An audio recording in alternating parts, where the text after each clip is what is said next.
এই সূরাতুল আসর শুধুমাত্র একটি সূরাই যথেষ্ট আমাদের হেদায়েতের জন্য।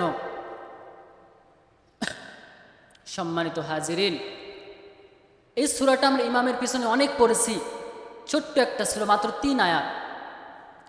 আমার আল্লাহ রাব্বুল আলামিন বলেন, ওয়াল আসরি ইন্নাল ইনসানা লাফি খুসর।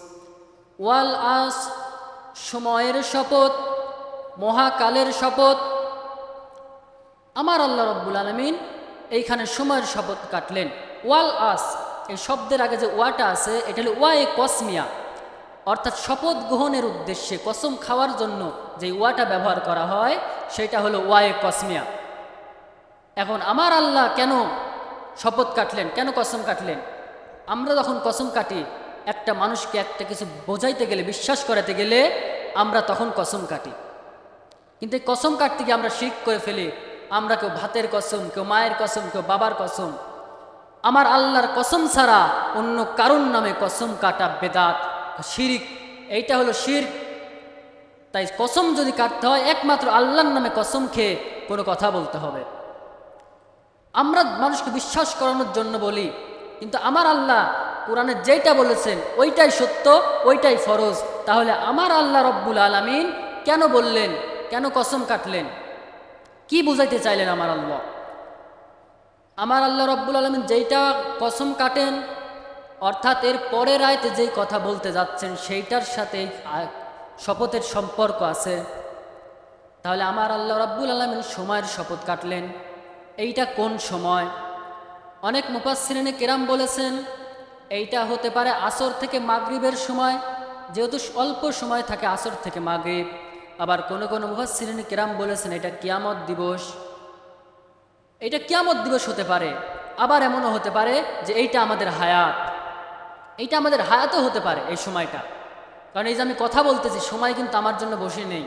সময় সময়ের মতো চলে যাচ্ছে, সময় সময়ের মতো চলে যায়, আমাদের হায়াত চলে যায়, আমাদের হায়াত চলে যায়। অর্থাৎ সময় থাকতে, আমাদের হায়াত থাকতে আমাদের হায়াতটাকে কাজে লাগাতে হবে। কোনো ছাত্র যদি পরীক্ষার হলে গিয়ে পড়ালেখা করতে গিয়ে, লিখতে গিয়ে, এখন পরীক্ষা দিতে গিয়ে যদি এদিক ওদিক তাকাতুকি করে লেখা বাদ দিয়ে, তাহলে ইনভিজিলেটর কি বলবে, শিক্ষক কি বলবে?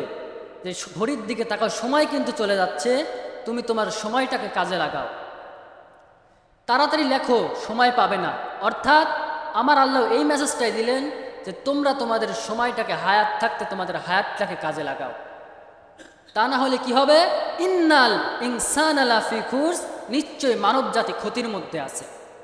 আমার আল্লাহ রাব্বুল আলামিন কিন্তু এখানে মুমিনদের আলাদা করে বলে নাই যে ইন্নাল মুমিনিনা ফি খুসর, যে মুমিনরা ক্ষতির মধ্যে, কাফেররা ক্ষতির মধ্যে। আমার আল্লাহ কোনো মুমিন, কাফের, ইহুদি, নাসরাদের আলাদা করে বলে নাই। আমার আল্লাহ সমস্ত মানব জাতিকে বলেছেন একসঙ্গে। অর্থাৎ আমরা ক্ষতির মধ্যে আছি, আমাদের এই ক্ষতি থেকে বাঁচতে হবে। আমার আল্লাহ রাব্বুল আলামিন কি করে আমরা ক্ষতির থেকে বাঁচবো? পরের আয়াতে 4টা মেসেজ দিয়েছেন আমাদের জন্য। যদি আমরা এই 4টা জিনিস আমরা মেনে চলতে পারি তাহলে আমরা ক্ষতির থেকে বেঁচে যাব। 4টা বিষয় দিয়েছে, আমাদের এই 4টা বিষয় ধারণ করতে হবে, এই 4টা বিষয় আমল করতে হবে। এই সূরার তাফসীরটা আমাদের জানতে হবে। ইমাম গাজী রাহমাতুল্লাহ আলাইহি বলেন, আমি সূরাতুল আসরের তাফসীরটা বুঝতেছিলাম না যে আমার আল্লাহ কি মেসেজ দিয়েছেন আমাদের জন্য এই সূরাতুল আসরের মধ্যে। আমি একদিন বাজারে গিয়েছি, বাজারে গিয়ে দেখি এক বরফ বিক্রেতা ডাক দিয়ে বলতেছে যে তোমরা পুঁজি শেষ হয়ে যাওয়ার আগে পুঁজি সংগ্রহ করে নাও। আমি চিন্তা করলাম কোন পুঁজির কথা বলতেছে। কাছে গিয়ে দেখলাম সে বরফ বিক্রেতা, আর তার বরফ রোদ্রে গলে যাচ্ছে। অর্থাৎ তার যত ইনকাম, যত টাকা, সমস্ত খরচ করেছে এই বরফের পিছনে। অর্থাৎ যদি বরফ গলে যায় তার সমস্ত টাকা নষ্ট হয়ে যাবে, তার সমস্ত ইনকাম বাতিল হয়ে যাবে, না খেয়ে দিন পার করতে হবে। এই জন্য তিনি বললেন যে পুঁজি শেষ হয়ে যাওয়ার আগে তোমরা পুঁজি সংগ্রহ করো, অর্থাৎ বরফ গলে যাওয়ার আগে তোমরা বরফগুলা কিনে নাও। অর্থাৎ আমার আল্লাহ এটাই বলতেছেন যে সময় থাকতে তোমরা সময় কাজে লাগাও, না হলে পুরো মানব জাতি ক্ষতির মধ্যে। আর ক্ষতির থেকে বাঁচতে হলে আমার আল্লাহ রব্বুল আলামিন বলতেছেন ইল্লাল্লাযীনা আমানু ওয়া আমিলুস সলিহাতি ওয়া তাওয়াসাউ বিল হক ওয়াতাওয়াসাউ বিস-সবর। ইল্লাল্লাযিনা, কিন্তু ওই ব্যক্তিগুলো ক্ষতির মধ্যে নয়। ইল্লাল্লাযিনা আমানু, যারা ঈমান এনেছে। এখন বলবেন আমরা তো সবাই ঈমানদার, আমরা সবাই ঈমানদার, কিন্তু মুখের কথায় তো আর ঈমানদার পরিচয় হয় না। ঈমানদার পরিচয় হবে কাজে। যদি আমরা ঈমানদারি হতাম, আজান পড়লে আর চায়ের স্টলে বসে থাকতে পারতাম না। আজান পড়লে চায়ের স্টলে না থেকে আপনাকে মসজিদে পাওয়া যেত।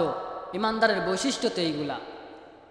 আজ আমরা ঈমানদার দাবি করি, ঈমানের একটা বৈশিষ্ট্য নাই। রমজান মাসে, রোজার মাসে দুপুরবেলা ভাত খাই, এটা তো কোনো ঈমানদারের বৈশিষ্ট্য হতে পারে না। কোন ঈমানদারের বৈশিষ্ট্য এটা নয়। আমরা এমনই এক জাতি, আমরা বুঝি কম, চিল্লাই বেশি। যদি সঠিকটা বলা যায়, আমার বিরুদ্ধে গেলেই ওই আলেম ভালো না, ওই হুজুর ভালো না। কিন্তু কোরআন থেকে, কোরআনের বাইরে তো কোনো কথা বলা হয় নাই। আমার আল্লাহ বলতেছেন, তোমরা যদি ক্ষতি থেকে বাঁচতে চাও, সর্বপ্রথমেই তোমরা ঈমান আনো। ঈমানদারের বৈশিষ্ট্য, নামাজ পড়তে হবে, রোজা রাখতে হবে, সামর্থ্য থাকলে হজ করতে হবে, জাকাত দিতে হবে। এইগুলাই তো ঈমানদারের বৈশিষ্ট্য। তাহলে আমরা কেমন ঈমানদার? যারা মুখে বলে ঈমানদার আমরা, কিন্তু কাজে করে না। যারা ঈমানদার বলে নামাজ পড়ে না, যারা বলে আমরা ঈমানদার, রোজা রাখে না, ওরা ঈমানদার নয়, ওরা ঈমানদার নামের খাঁটি মুনাফিক। ওরা ঈমানদার হতে পারে না। ওরা তো ঈমানদার নয়, ওরা শুধু বলে বেড়ায় ঈমানদার। আমার বাপ ছিল মুসলমান ঘরের সন্তান, আমার দাদা ছিল মুসলমান ঘরের সন্তান, আমার নানা ছিল মুসলমান ঘরের সন্তান, সেই সূত্রে আমিও মুসলমান, আমিও ঈমানদার। ওই ঈমানদার হইলে তো হবে না। ওই ঈমানদারের খাওয়া নাই। ঈমানদার করতে হলে আমার আল্লাহ বলেন, ইল্লাল্লাযিনা আমানু ওয়া আমিলুস সলিহাত। 1 নম্বরে ঈমান আনো, 2 নম্বরে আমলে সলে, নেক আমল করো। ঈমান আনার সাথে সাথে নেক আমল করতে হবে। আজ আমরা কয়জন নেক আমল করি? আজকে যদি আমরা আজ জুমার নামাজ পড়তে আসছি, কয়েক ঘন্টা আগে আরেকটা নামাজ যে আমার উপর ফরজ ছিল, ওইটা আমরা কয়জন আদায় করেছি? কিন্তু জুমার নামাজের 15টা যে সুন্নাত আছে, তার মধ্যে 1 নম্বর সুন্নাত হলো ফজরের নামাজ জামাতে পড়া। জুমার নামাজের হকটাও আমরা আদায় করতে পারি নাই। তাহলে আমরা কত বড়, কি অবস্থা আমাদের, কত বড় কপাল পুরা আমাদের। তাহলে আমরা কি ক্ষতি থেকে বাঁচতে পারবো? সম্ভব না এইভাবে বাঁচা। এইভাবে বাঁচা সম্ভব না ক্ষতি থেকে।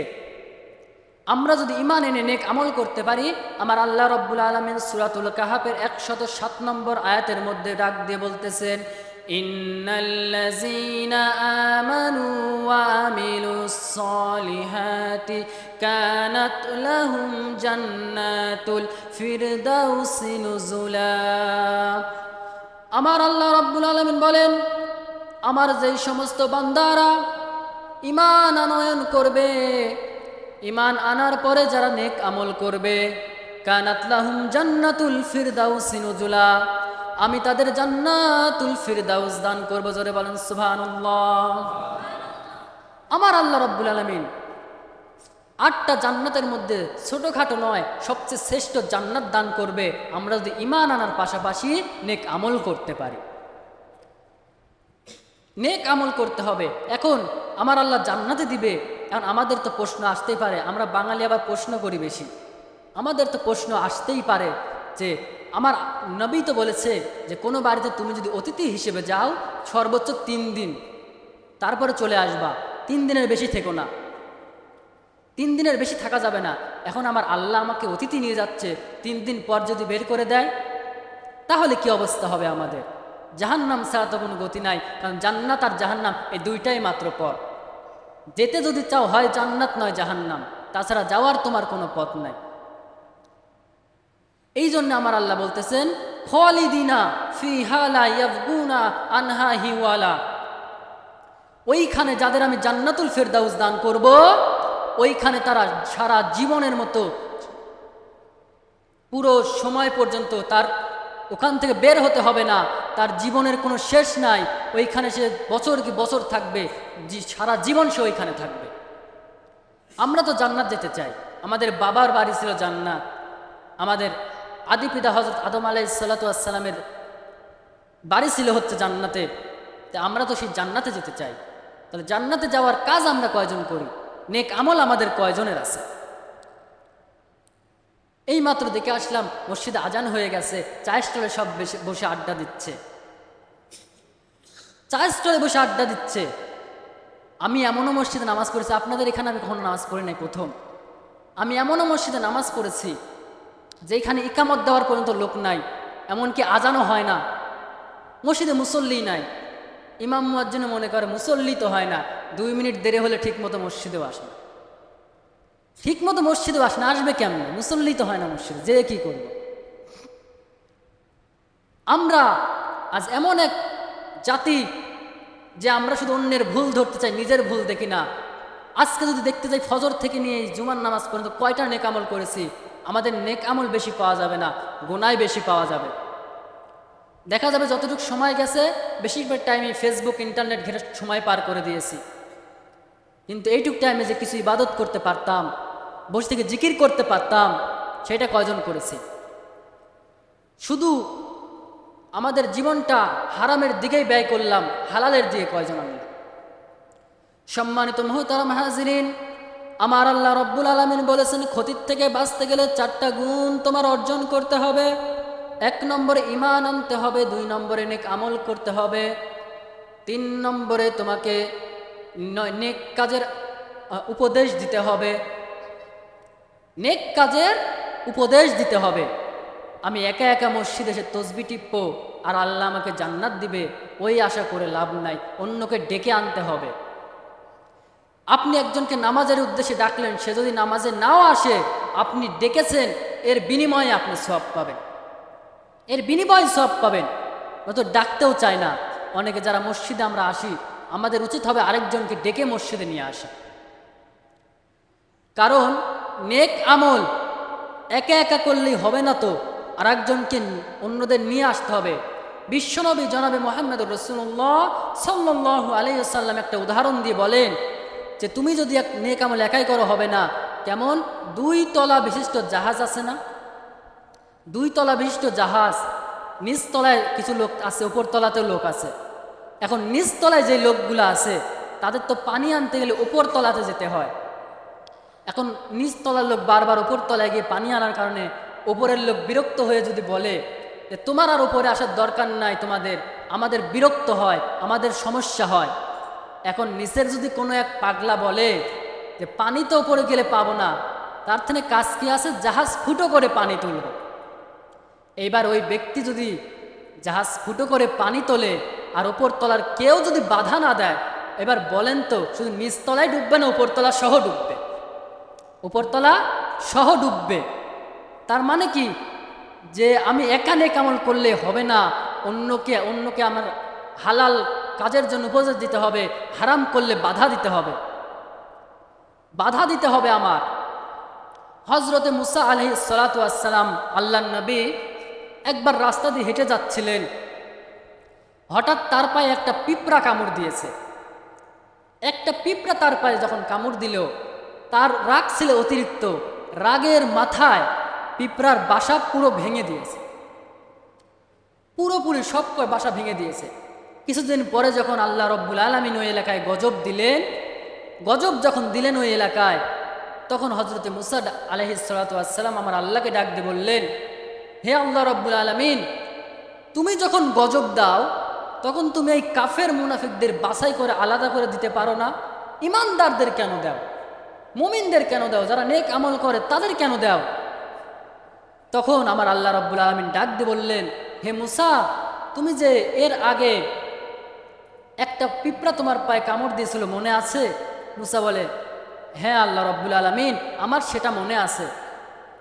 তখন আমার আল্লাহ রব্বুল আলামিন ডাক দিয়ে বলতেছেন, হে মুসা, পিঁপড়া তোমাকে কামড় দিয়েছিল একটা, বিনিময়ে তুমি সমস্ত পিঁপড়াকে মেরে দিয়েছিলে, এটা করেছিলে কেন? বলে, ওই মুসা বলতেছে একটা পিঁপড়া খুঁজবে কে? রাগ উঠেছে মাথায়, সমস্ত বাসা ভেঙে দিয়েছে। আমার আল্লাহ পাক বলেন, হে মুসা, আমার আযাবটাও এমন, কেউ যদি একা একা নেক আমল করে আমি তাকে আলাদা করে কোনো আযাব দেই না, তাকে সহ দেই, কারণ সে ওই এলাকায় থাকতে সে অন্যদের কেন নেক কাজের উপদেশ দিল না, কেন সে মুমিন হতে বললো না, কেন ঈমান আনতে বললো না, কেন নেক কাজ করলো না, কেন করলো না? এই জন্য আমি বাছাই করি না। আমি যখন আযাব দেই কাফের মুনাফিকের সাথে মুমিনদেরকেও দিই। তার মানে কি আমাদের কি আলাদা আলাদা ইবাদত করলে চলবে? আমাদের এক হতে হবে। এক আজ আমরা হতে পারি কই? কেউ আমরা মুসলমান তো পরিচয় দেই না, আমরা নিজেকে মুসলমান দাবি করি না, আমরা নিজেকে দাবি করি আহলে হাদিস, কেউ নিজেকে দাবি করি হানাফি, কেউ নিজেকে দাবি করি সুন্নি। কিন্তু সঠিক কোরআন আমরা কয়জন মানতে যাই? সঠিক কোরআন আমরা কয়জন মানতে যাই? ঈমান আনতে হবে, নেক আমল করতে হবে, অন্যকে উপদেশ দিতে হবে, কোরআনটাও মানতে হবে। কোরআন যদি না মানেন তাহলে হবে না তো আপনার। কারণ এই কোরআনে ফার্স্ট টু লাস্ট সব দেওয়া আছে আপনার জন্য, কোনটা আপনাকে করতে হবে, কোনটা করতে হবে না। আজ কোরআনের আইন বাংলাদেশে চালু নাই, এই কারণে আজকে হারাম বেড়ে গেছে, ধর্ষণ বেড়ে গেছে, খুন বেড়ে গেছে। আজকে কোনো বিচার হয় না, কোনো বিচার পাওয়া যায় না। বরঞ্চ দেখা যায় রাষ্ট্রের কিছু লোক দেখা যায় খুনিদের পক্ষে উকিল ঠিক করে দেয়। এইটা কেমন আইন?